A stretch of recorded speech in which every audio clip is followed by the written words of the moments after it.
Welcome बच्चों, welcome to the Tej academy. बच्चों, हम लोग इस लॉकडाउन में हम लोग आज से शुरुआत करेंगे अपने क्लास 11th की पढ़ाई। हम नहीं चाहते हैं कि आपकी क्लास 11th की पढ़ाई जो है वो रुके। जो बच्चे इस साल 10th पास किए हैं, मैं नहीं चाहता कि उनकी क्लास 11th की पढ़ाई रुके। तो आज हम लोग इस अपने पहले वीडियो में इस पहले चैप्टर का, जो हमारा क्लास 11th का मैथ का जो पहला चैप्टर है सेट, उसके बारे में हम लोग पढ़ने वाले हैं। तो चलो बच्चों, हम लोग ज्यादा समय नहीं लेंगे और हम अपने टॉपिक के ऊपर आते हैं, सेट की तरफ बढ़ते हैं। बच्चों, सबसे पहले हम लोग देखते हैं सेट के बारे में, उसके डिफिनेशन के बारे में समझते हैं कि सेट्स होता क्या है, उसका डिफिनेशन समझते हैं। ठीक है, और मैं आपको गारंटी देता हूं कि वीडियो देखने के बाद आपको सेट के डिफिनेशन में, सेट को समझने में कोई दिक्कत नहीं होगा। आइए सबसे पहले सेट का डिफिनेशन देखते हैं। सेट होता क्या है? Set is a collection of well defined distinct object. मैंने क्या बोला? Set is a collection of well defined distinct objects. Collection of well defined distinct objects. तो बच्चों, मैंने क्या डिफिनेशन बोला? Set is a collection of well defined distinct objects. Well defined distinct objects, यहां पर सबसे इंपॉर्टेंट जो पॉइंट है इसके डिफिनेशन में वो यह है वेल डिफाइंड है। आइए सबसे पहले हम लोग वेल डिफाइंड के बारे में समझते हैं कि आखिरकार इस डिफिनेशन में वेल डिफाइंड डाला गया है। तो इस वेल डिफाइंड का मतलब क्या होता है? देखिए, वेल डिफाइंड कहने का मतलब यह हो रहा है कि सपोज दैट हमारे पास कोई सेट दिया है, मैं आगे चलकर एग्जांपल दूंगा। सपोज दैट हमारे पास कोई सेट दिया हुआ है और उस सेट का कोई मेंबर है, कोई एलिमेंट है, कोई ऑब्जेक्ट है। उस ऑब्जेक्ट में मान के चलते हैं, उस ऑब्जेक्ट को देखकर हम यह बता सकते हैं कि वो ऑब्जेक्ट उस सेट से बिलोंग करता है कि नहीं करता है। इसी चीज को हम लोग क्या बोलते हैं? Well defined objects. अगर नहीं समझ में आया तो चलिए एक एग्जांपल लेते हैं, आपको और अच्छे समझ में आएगा। सपोज दैट अगर हमको लिखना है first 5 natural number, suppose that हमको जो है लिखना है फर्स्ट 5 नेचुरल नंबर, लिखते हैं उसको। तो फर्स्ट 5 नेचुरल नंबर कौन कौन है? 1 हो गया, 2 हो गया, 3 हो गया, 4 हो गया, 5 हो गया। अब ध्यान दीजिए, मैंने तो लिख दिया फर्स्ट 5 नेचुरल नंबर्स। अब सपोज दैट मैं आपसे अगर एक क्वेश्चन पूछता हूं कि बताइए बच्चों, ये जो 3 है वो क्या इस सेट में बिलोंग कर रहा है, इस कलेक्शन ऑफ ऑब्जेक्ट्स में बिलोंग कर रहा है? तो जी बिलोंग कर रहा है। आपको कैसे ये मालूम चला कि ये बिलोंग कर रहा है? आपको इस वजह से मालूम चला क्योंकि ये जो मैंने 5 नंबर से लिखा, इसके साथ मैंने एक डिफिनेशन भी डाला। क्या डिफिनेशन डाला? It is the collection of first 5 natural numbers. ये क्या है? कलेक्शन है फर्स्ट 5 नेचुरल नंबर्स का। तब जाकर मैं यह बात बता पा रहा हूं कि ये जो 3 है इसका मेंबर है। सपोज दैट अगर मैं बोलता हूं 6, तो 6 इसका मेंबर नहीं है। क्यों मेंबर नहीं है? क्योंकि ये इसके डिफिनेशन में सूट नहीं करता है।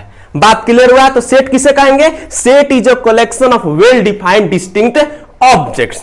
बात क्लियर है? आगे चलते हैं। अब बच्चों, हम लोग 2-4 एग्जांपल्स लेंगे सेट का, उसके बाद थोड़ा सा हम लोग इसके रिप्रेजेंटेशन के बारे में समझेंगे, कैसे इसको रिप्रेजेंट करते हैं। चलिए कुछ एग्जांपल्स लेते हैं और अच्छे से हम लोग सेट को क्लियर करते हैं। चलिए कुछ सेट का एग्जांपल लेते हैं। सपोज दैट एक एग्जांपल लेते हैं first 10 even numbers. Let's take this example. तो फर्स्ट 10 इवन नंबर्स कौन कौन है? 2, 4, 6, 8, 12। कितने होंगे? 1, 2, 3, 4, 5।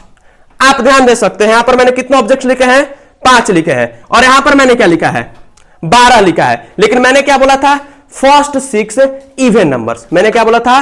First 6 even numbers. जब मैंने आपको डिफिनेशन दे दिया कि फर्स्ट 6 इवन नंबर्स, ये पहला है, दूसरा है, तीसरा है, चौथा है, पांचवा है, ठीक है, एक और छूट रहा है। तो आप देख सकते हैं यहां पर मेरा एक और इवन नंबर छूट रहा है, और कौन सा है वो?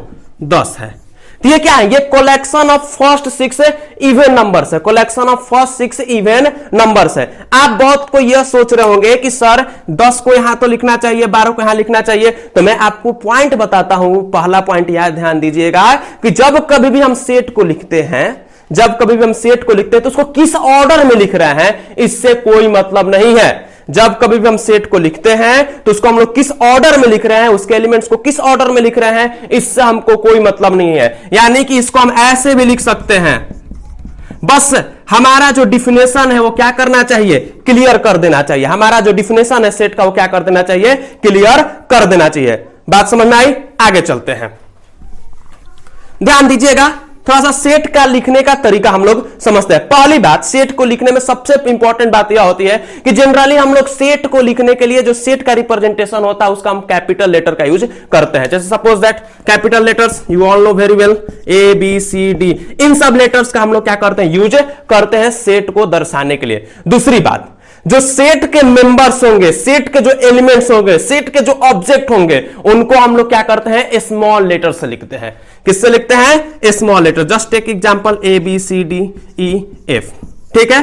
अगर लेटर्स हैं तो नंबर रहेंगे तो हम नंबर से लिखेंगे, लेकिन जब लेटर्स की बात आएगी तो सेट को दिखाने के लिए हम लोग कैपिटल लेटर्स, उसके एलिमेंट्स को दिखाने के लिए हम लोग स्मॉल लेटर्स। जैसे सपोज दैट हम लोग एक एग्जांपल लेते हैं कलेक्शन ऑफ वॉवेल्स का, ठीक है, कलेक्शन ऑफ वॉवेल्स का। तो कलेक्शन ऑफ वॉवेल्स का बात करते हैं। Let's take the example, suppose that कोई सेट ए है और ये सेट ए किसको रिप्रेजेंट कर रहा है, कलेक्शन ऑफ वॉवेल्स का,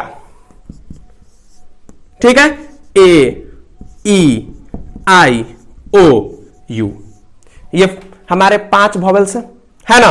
तो ये क्या है, आप देख सकते हैं सेट को मैंने रिप्रेजेंट किससे किया है, कैपिटल लेटर से। इसके एलिमेंट को मैंने रिप्रेजेंट किससे किया है, स्मॉल लेटर से। और एक और बात ध्यान दीजिएगा, एलिमेंट लिखूं, ठीक है, इनको एलिमेंट बोलूं या फिर मेंबर बोलूं या फिर ऑब्जेक्ट बोलूं, इट डज नॉट मैटर, इससे इसको कोई मतलब नहीं है। तीनों क्या है, सेम टर्म है। एलिमेंट को हम मेंबर कहते हैं, मेंबर को हम ऑब्जेक्ट करते हैं, तीनों क्या है, सेम चीज है। तो मैंने आपको 2 पॉइंट्स बताया। क्या मैंने पॉइंट बताया कि सेट को हम लोग जनरली कैपिटल लेटर से लिखते हैं और उसके एलिमेंट्स को हम लोग जनरली किससे लिखते हैं, स्मॉल लेटर से लिखते हैं।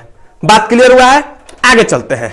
अब ध्यान दीजिएगा, अब हम लोग थोड़ा सा डिफरेंट टाइप्स ऑफ सेट्स के बारे में हम लोग पढ़ते हैं कि कौन कौन से अलग प्रकार के सेट्स हैं, उनके बारे में हम लोग थोड़ा सा डिस्कस करते हैं।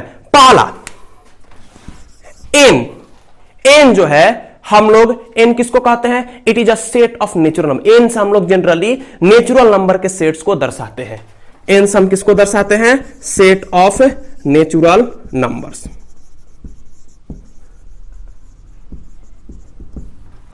एन से हम किसको दर्शाते हैं, सेट ऑफ नेचुरल नंबर। तो सेट ऑफ नेचुरल नंबर्स कौन कौन से हैं, you all know very well, 1 2 3 4 5 6 7 8 dot dot dot dot, हो गया, ठीक है, सेट ऑफ नेचुरल नंबर्स। बात समझ में आया। तो ध्यान दीजिएगा, अगर हम यहां पर मैं बोलता हूं, सपोज दैट मैं आपको बोलता हूं कि आप एक बात बताइए, -1 क्या इससे बिलोंग करेगा। मैं आपसे अगर क्वेश्चन पूछता हूं कि -1 क्या इससे बिलोंग करेगा, तो आप क्या जवाब दीजिएगा, नहीं, नहीं बिलोंग करेगा। क्यों नहीं बिलोंग करेगा, क्योंकि सेट ऑफ नेचुरल नंबर्स मैंने बोला है और -1 जो है वो एक नेचुरल नंबर नहीं है। तो इसका मतलब यह जो है इस डिफिनेशन में फिट नहीं बैठ रहा है, जिसके वजह से यह इस कलेक्शन ऑफ ऑब्जेक्ट्स में इसका ये मेंबर नहीं है, जिसके वजह से -1 is not the element of the this set. बात क्लियर हुआ, आगे चलते हैं। ध्यान दीजिएगा, अब हम लोग कुछ कुछ इंपॉर्टेंट पॉइंट्स के ऊपर ध्यान देते हैं। आइए देखते हैं कुछ इंपॉर्टेंट साइंस के ऊपर। देखिए, सबसे पहले एक साइन का हम लोग बात करते हैं। इस साइन का मतलब होता है बिलोंग्स टू। क्या होता है, बिलोंग्स टू। और अगर इस पर ऐसा हम कर दे तो इसका मतलब हो जाता है डज नॉट बिलोंग्स। क्लियर करते हैं दोनों के बारे में।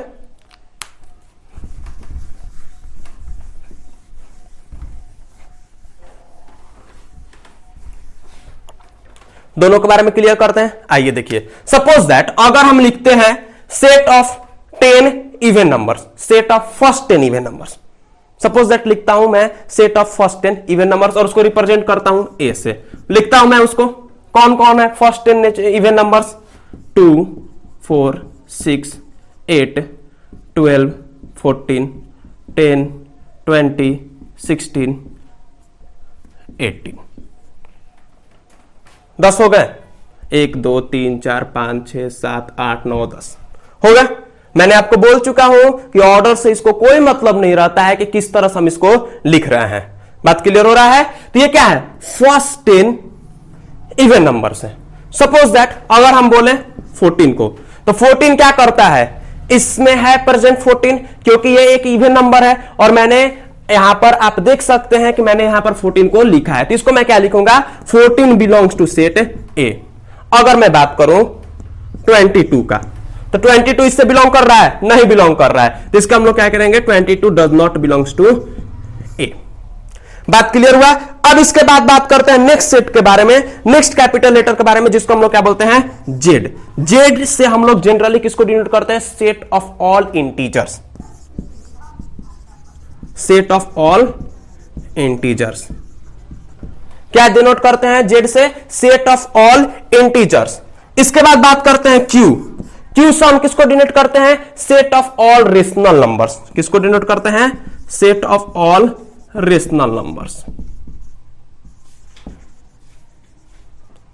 अब ध्यान दीजिएगा यहां पर एक और बात ध्यान दीजिएगा कि अगर यहां पर मैं जेड प्लस कर दूं, अगर सपोज दैट अगर यहां पर मैं जेड प्लस कर दूं, तो इसका मतलब हो जाता है कि सेट ऑफ ऑल और इंटीजर्स ना होकर अब क्या हो जाएगा, पॉजिटिव इंटीजर्स हो जाएगा। क्या हो जाएगा, पॉजिटिव इंटीजर्स हो जाएगा। तो इसको मैं नेक्स्ट में लिख देता हूं, जेड प्लस यानी कि set of all positive integers.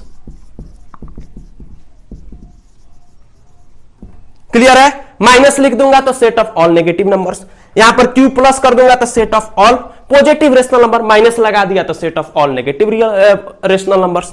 बात क्लियर हुआ? आगे चलते हैं, नेक्स्ट रिप्रेजेंटेशन के बारे में समझते हैं। नेक्स्ट है बाबू आर। नेक्स्ट है बाबू आर। आर के बारे में थोड़ा सा डिस्कस करते हैं, ठीक है। आर क्या है, सेट ऑफ रियल नंबर्स को हम लोग क्या करते हैं, आर से डिनोट करने का हम लोग काम करते हैं। आर से किसको हम डिनोट करते हैं, set of all real numbers. Clear हो रहा है सबको? कोई दिक्कत अभी तक? मैं कैपिटल लेटर्स आप देख सकते हैं कि मैं क्या लिख रहा हूं, सेट को लिख रहा हूं, और इसके एलिमेंट्स को लिखना होगा तो हम किसको यूज करेंगे, स्मॉल लेटर्स को। किसको यूज करेंगे, स्मॉल लेटर्स को। बात समझ में आया? आगे चलते हैं। अब जो हमारा नेक्स्ट टॉपिक है वो है रिप्रेजेंटेशन ऑफ सेट। सेट को हम किन किन तरीकों से हम लोग रिप्रेजेंट कर सकते हैं, ठीक है। लेकिन जो रिप्रेजेंटेशन ऑफ जो सेट है हम लोग इस वीडियो में ना डिस्कस करके उसको हम लोग अगले वीडियो में डिस्कस करेंगे, ठीक है। तब तक के लिए बस आपसे एक ही रिक्वेस्ट है, अगर वीडियो पसंद आया तो लाइक कीजिए, कोई दिक्कत है तो कमेंट कीजिए, और हां सबसे इंपॉर्टेंट बात, इस चैनल को सब्सक्राइब कीजिए और इस वीडियो को जितना ज्यादा हो सके उतना ज्यादा शेयर कीजिए। Thank you.